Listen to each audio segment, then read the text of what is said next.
The names and faces of our state's most powerful elected officials are well known to most Californians. But what about those people who work behind the scenes, the most powerful unelected leaders in California? We'll get a peek inside the state capitol and learn the who's who of the most influential unelected leaders in state government with our guest, John Howard, editor of Capitol Weekly. Who are the top 10 movers and shakers in California government? Additional funding for the Maddy Report made possible by a grant from The Wonderful Company, harvesting health and happiness around the world. From the California Channel at the state capitol and the Maddy Institute, it's the Maddy Report with Executive Director of the Maddy Institute, Mark Kepler. Welcome. In every state capital, there are those key power brokers who work behind the scenes to get things done, usually known only by those in the know. Our guest is John Howard, editor of Capitol Weekly, a well-read publication that annually publishes its list of California's top 100 power players. Welcome. Thank you very much. And God bless you for saying well-read. It is. People read this for sure. Well, let me ask you, you announced this year's list and you wrote something I thought was kind of clever. You said, lists like this are a lot like hair pieces. They're probably a bad idea. So why do it? But they get people talking. That's true. And that's really why we did it. And the first year that we did the top 100 was 2009. I think this was our 7th one. And Anthony York, who was the editor then, wrote the intro to the top 100, and he used that phrase. And so I cannot tell a lie. I swiped it from him. I've always liked it. So I thought I'd replicate that this year, use it again, and kind of reinforce the idea that we're having a lot of fun doing this list. I don't know if everybody else is, but we certainly are. And it's a lot of work, but at the end of the day, after the book is done and the list is out, I've enjoyed it. I think people really enjoy it. I mean, they really want to know who are the key players behind the scenes, but you've acknowledged that this list is somewhat subjective. Yeah. So are there any specific criteria that you do use when you're putting this list together? Well, one thing we try to do is we look at people's titles and we try to gauge whether their performance or their activities sort of supersede their titles. In other words, they're larger than their titles. Just because they have a title of Chief of Staff, for example, doesn't mean they have a major influence on legislation. At the end of the day, that's kind of where the list is going. We want to show people who you may not have never heard of, some of them you have, but many you haven't heard of, actually impact the legislation that winds up in the laws that all of us live by. And that's one of the things. And I think the smart people in the Capitol know who those people are, right? They know, don't call this person, call that person. Or if you want to get to this important legislator, this is the key staffer that you need to talk to. Yeah, absolutely. And this list, I would think, would be extremely helpful in that regard. We've even had staffers in the Capitol say, when that book comes out, now we have a book, when that book comes out, I asked the staffers in our office to look at it so they know who to call. Right. I thought that was pretty cool. I took that as a compliment. It's actually, you could look at it this way, it's a way to make the whole process work more smoothly. You don't have to waste your time looking, talking to the wrong person. You've got the right person right there in that pamphlet, in that magazine. So I'm just wondering, are there any criteria you could possibly use to make it more objective? In other words, could you do a survey of the Capitol? It's funny you should say that. We had a lot of luck this year doing a survey. I think it's called Survey Monkey. Paul Mitchell, who did primary ballot, he crunched numbers for the primary ballot, primary election, and he did votes, absentee voting, demographics, all kinds of stuff. Well-known Paul, who's on the list, by the way. Yes, so, he's in the top 100. So we thought, why can't we adapt that to the Capitol, to the top 100? And so I thought maybe we could figure out a database, an email database or a survey database, and send it to those people. Instead of sending it to 500 or 600, we could actually send it out to 2,000 or so. It wouldn't be to the general public. It would be to people in the Capitol community, people who work in the building, state employees and or federal employees in LA as well as here. But the idea is to reach out to them and get some opinions from them. And when we've done it in a very limited way before, I've asked people to email me suggestions and stuff. We've always gotten we've gotten some good suggestions, and one guy emailed me and said, look, I don't care if I'm on that list, but you better not let that guy on. So, okay. I wanted to ask you about that. I'm sure there are some folks that are kind of upset if their name doesn't appear on the list, or upset with some folks that do end up on the list. Care to tell us any interesting stories or emails or phone calls you've received from folks? Well, I remember walking down K Street, this was last year, and someone yelled out an expletive that I won't use on the show. Get lost.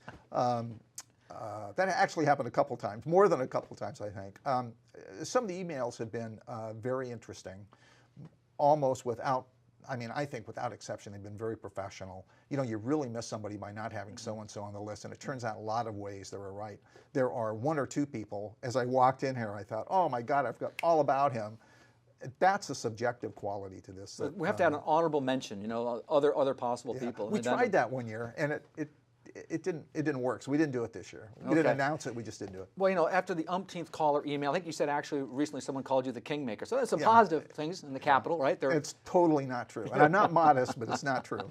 But is there some point you say, okay, enough already, I'm going to stop doing this list. This thing has become bigger than I ever expected. What are the more frustrating aspects of putting this all together? On that statement you just made, though, I mentioned this last year, that, you know, I've had it with this list. This is at a board meeting. And one of the board members who I've known for 20 years, he goes, but who the hell else cares whatever else you do? It's the list. That's what, you know. So it's made you famous. I'm stuck with the list. So, you know, we want to develop it.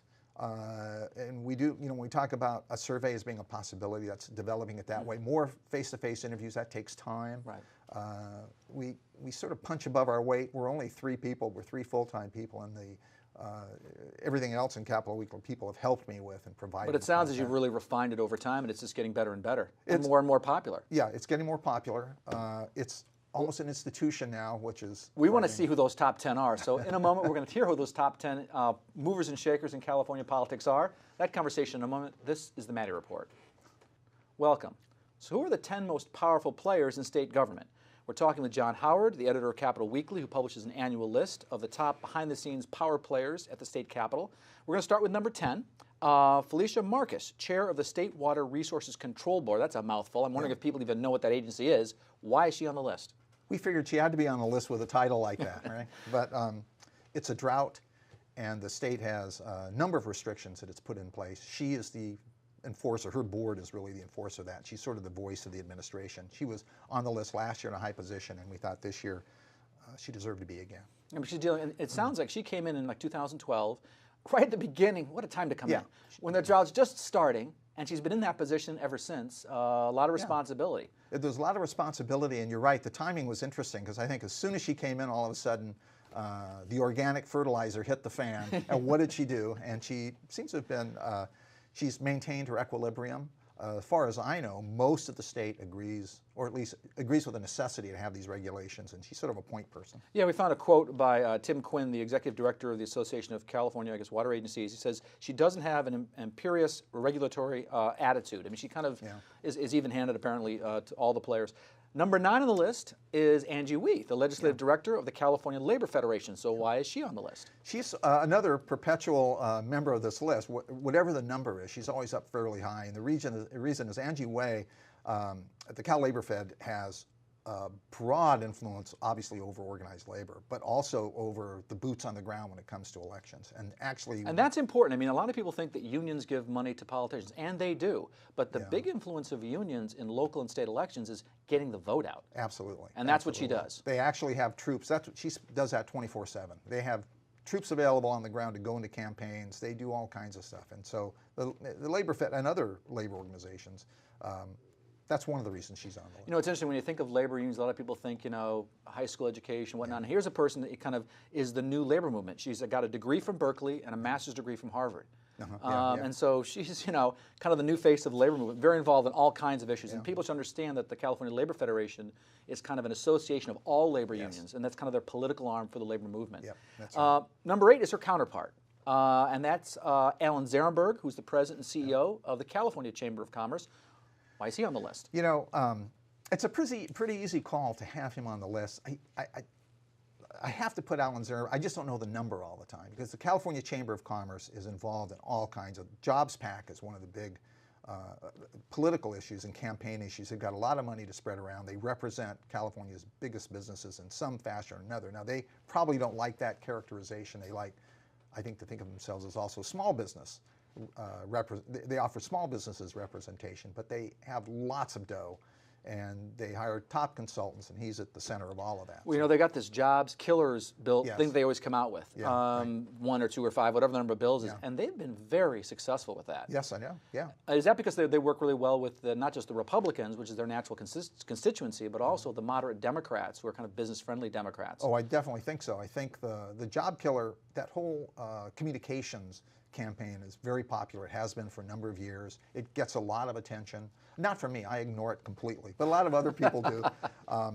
And as far as moderate Democrats go, I think that's going to increase. They worked on that, they're going to work more on that. I think that's the long view, 5 years down the line.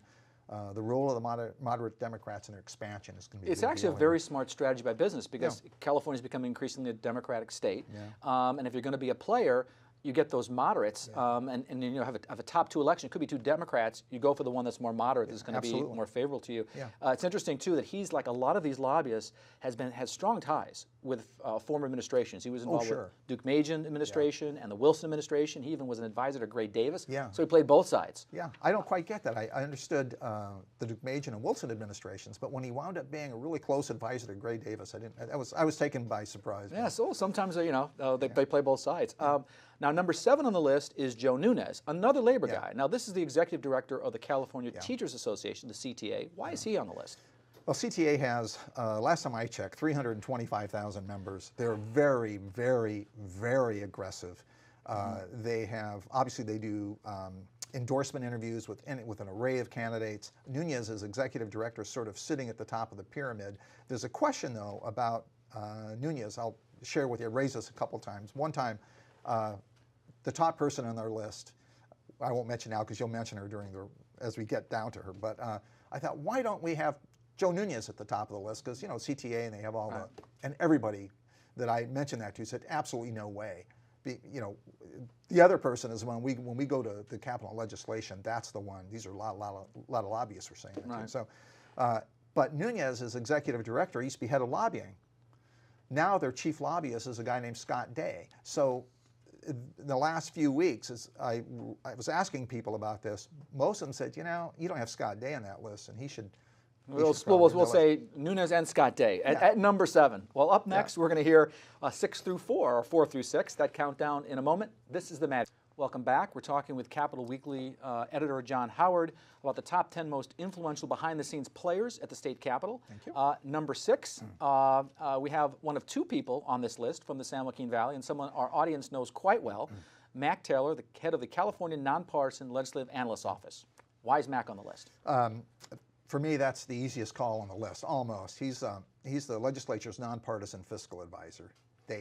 Both sides absolutely go to him, go to his staff, which is a great staff, for fiscal advice on issues, for impacts of bills. They analyze legislation now. They analyze initiatives now. Right. They do things, they've expanded their turf. They do things they didn't do before. But the bottom line is they're very even-handed and right down the middle. Even though the legislature is controlled by Democrats and he's hired by the legislature, the reality is both sides like him. And he's nonpartisan. Absolutely. And the reality is that the budget, people, they always focus on what the politicians say, but I say, forget what they say, follow the money. Yeah. If you really want to know what the priorities are, it's in the budget. Yeah, totally and true. Mac is the guy that is going to give you the straight on the budget. Yeah.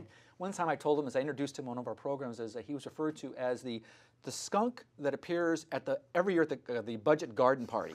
It's a compliment, Mac. He comes there and he shoots very straight, gives you the facts. And of course, if you like what he's saying, he's your hero. If you don't like what he's saying, he's all wrong. But he's a person that we go to on a regular basis. Great guy, very knowledgeable. He gets praised and he gets burned in effigy depending on what his position is. Right, you know? It's a tough place to be. Yeah. But he's originally from the Valley. I'm a very smart guy. He's got his master's degree from Princeton. You've got some very smart folks up here working at the Capitol.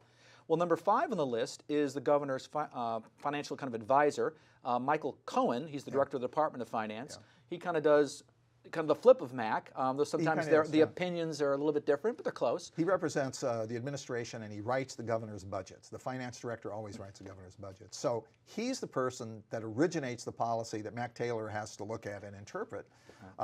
He's also the guy at the head of the department that all the other agencies have to go to. I think it's in November. They go to the finance board and say, here's what we need for the coming year, and he passes or not on those. And he is literally the guy that says, he who has the gold makes the rules. Absolutely. Yeah, So absolutely. he controls the purse strings. So everybody in state government goes to Mr. Cohen to find out, what allocation they're going to get this year. Yeah. That must be a hard job, by the way, because I don't know.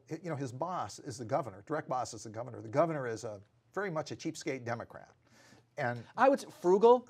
He would say efficient. okay, efficient. Okay, so I don't know their working relationship, but they seem to work really well together. And at news conferences, the governor defers to Cohen on questions of detail. We often have H.D. Palmer on our program as kind of representing the Department of Finance. What's H.D.'s? I mean, I assume they work pretty closely together. H.D. and H.D. Michael. is the communications director for the Department of Finance. He's helped innumerable reporters, including me, many times over the years. He's worked for various administrations, and the guy's really good. So we actually made a shout out to him on the budget. We try on our top 100 rather. He's very affable. It seems like no matter what question I throw at the guy, he handles it with aplomb. It's just not a problem. Yeah. So he's clearly been around the block. Well, number 4 on the list is another person with a Valley connection, and even close to us here at the Maddy Institute, a former founding member of the board of directors of the Maddy Institute, Diana Dooley, who is the Secretary of Health and Human Services. Obviously, we think the world of Diana. Why is she on the list at number 4? She was the first the first appointment that Jerry Brown made when he came back. The very first. The very first. And I think he wasn't even governor then. He just, hey, I want you. And she basically coordinates healthcare, obviously Secretary of Health and Human Services, but she's also chair of Covered California, the new, now it's not that new, but the implementation of Affordable Care Act in California. It's governed by the board that she sits on. Which initially when that came out, everybody around the country was pointing to California as the way it's been done right correctly. Yes, yeah, and absolutely. she deserves a lot of credit for that. She does, and she's obviously very well organized. She's built a great team, an efficient team. You can always get into partisan issues about are they doing a good job or not. My sense is that they are. The health exchange is up and running. There may be issues with it this year because of rate increases and who knows what Aetna's going to do, but she clearly belongs on the list. Yeah, it's interesting. A little shout out to her alma mater, California State University, Fresno, where the Maddy Institute is housed. The Bulldogs. The Bulldogs, absolutely. Well, up next, we're going to talk about the top 3 of the most influential behind-the-scenes folks at the state capitol. That conversation in a moment. This is the Maddy Report. Welcome back. We're talking with California Weekly editor John Howard about the top 10 most powerful behind-the-scenes players in California politics and government, and we're closing in on number 1. Number 3, most powerful person. Attention bills in state government is Mary Nichols, chair of the California Air Resources Board, otherwise known as ARB. Why is Ms. Nichols on the list? There's so many reasons. Let me count the ways. The cap and trade auctions, the ARB is obviously deeply involved in that, and the whole greenhouse gas, curbing greenhouse gases, that issue's at the center of the Brown administration. She and Brown are very, very close. The ARB has tremendous regulatory authority and has for a number of years. She was actually, I think she started out very early on in the first Brown administration, went around and did some other things and came back. She's sort of been at the top of the environmental regulatory pyramid for a number of years. Yeah, she's been a player for a long time. Yes. So she's with the ARB, head of the ARB. Initially, I was doing some research. She's from where I originate, upstate New York. She's from Ithaca. Yeah. Okay. Her dad was a professor at Cornell and was a mayor of the town of Ithaca. So she's been in politics, I guess, her whole life. She knows politics, yeah. So she also was from the NRDC. She was an she's another one. There's quite a few people in NRDC that are in state government at high-level positions. There's a conspiratorial story to be done there, don't you think? Okay. NRDC, for our audience, is the National Resources Defense Council, an environmental group that, they consider, I would think, maybe more on the moderate side of the environmental groups. They work with business, et cetera. They're litigators first and foremost, so you have lots of attorneys. They get involved in environmental litigation, and so they challenge development projects, for example. They challenge government regulations that they don't like or they think should be strengthened. They challenge, you name it. Yeah. Well, part of Governor Brown's legacy, what he wants to be his legacy, is his whole addressing the issue of climate change and cap and trade, and she's front and center on that issue. Absolutely. And really, California, for better or worse, is leading the nation in that area, and primarily because Mary Nichols is running that. Okay, now we're at number 2, the runner-up of the most influential person in state government, and that is Nancy McFadden, Governor Jerry Brown's chief of staff. She's the chief of staff, and probably would be number 1 on the list if Jerry Brown had remained a bachelor and hadn't gotten married. So that's a little clue to who's number 1. But the chief of staff typically, if they're effective, and she is, are at the very top of this list, and that's because they sort of control everything. They're sort of the point person for policy, for managing the bureaucracy, for getting the governor's what he wants to accomplish, make it a reality. They deal with legislation. They deal with people approaching the administration and wanting something. They deal with, you name it. The chief of staff sort of does a little bit of everything. And the argument is that Governor Brown runs a pretty tight ship, and a lot of people credit her as the reason why that ship is being run so tightly. Yeah, I think so. He does run a tight ship, at least as far as I'm concerned, because I can't get a lot of people to talk to me happily and all the time about what's going on in the horseshoe, even if I assure them it's off the record. Horseshoe, for those who don't know, is kind of the inner sanctum of the governor's office at the state capitol. Yeah. And I don't get a lot of forthcoming conversation. When Davis was around, I do remember walking through the horseshoe and a couple people mentioning, "Hey, what are you doing here?" But I don't have that opportunity with the Brown administration now. When Brown started, when he first was governor here, the press office was in the horseshoe. So when Brown was reelected to his third term, a lot of reporters thought, "Hey, great, we're going to get access back," and it didn't happen. It didn't happen probably because she was I'm a sure gatekeeper. She had something to say about it. Yeah, it's very important to know who the gatekeeper is. It's also interesting, she was a former strategist for PG&E. Yes. So she's had some experience in the private sector as well as in government. Okay, we're at number one. Yes. Number one for the 6th straight year. That surprised me, but maybe it shouldn't. And that's California First Lady Ann Gust Brown. Yeah. I know you mentioned before, what kinds of comments do you get in response to the top 100 list? Probably the most significant one is, why is Ann Gust Brown still number one? Well, the reason is she helps manage the governor.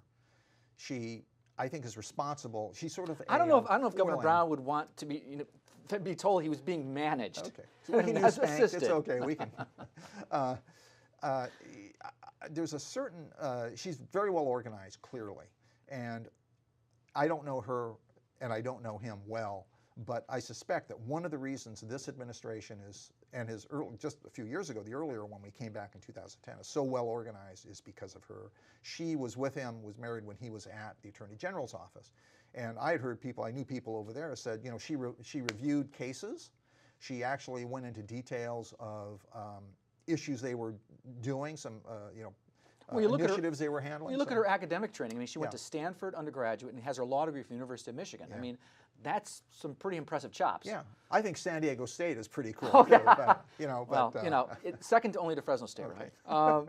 But she was also a former executive at the Gap, too. So another person She's got with a lot of fiscal chops, and she knows how to manage money. Clearly, they're devoted to each other. Clearly, they're a good political team. So he seems to be a little bit more, maybe, I don't want to say idealist, but more theoretical. She seems to be very feet on the ground. And she seems, so it seems like a pretty good match.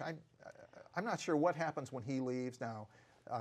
Okay, so next year, we were talking about this. So next year, he's out. Right. And does she ever run for governor? And if so, would anybody vote for her? I've heard a lot of people mention her name, just because she's thought of so highly. She's not simply his spouse; she's more than that. She brings her own, abilities to the table. I do want to ask you as we follow up. We've only got about 30 seconds left, but just looking crystal ball, future. Do you see any future movers and shakers that maybe are on the list, maybe not in the top 10, but are moving up, or maybe going to get in the top 100? Can you think of anybody? Wow, that person's really making a name for themselves? So if I mention that person's name and they're not on the list next time, I'm just totally... It's a year away. Okay. So I think a legitimate case can be made for Scott Day as the chief lobbyist for CTA. That seems like a really reasonable, it just seems to me, given the clout of the CTA, given the lobbying intensity, that seems to be And they've had some success recently. The two cases, the tenure case and the union dues case. Union dues case because Scalia passed away. The Supreme Court didn't rule on it. And the other case, the tenure case, that now the California Supreme Court has ruled in favor of the unions, it looks like. So they had a good year. So maybe more to be heard from the CTA. Well, I want to thank John Howard from Capital Weekly for that engaging conversation.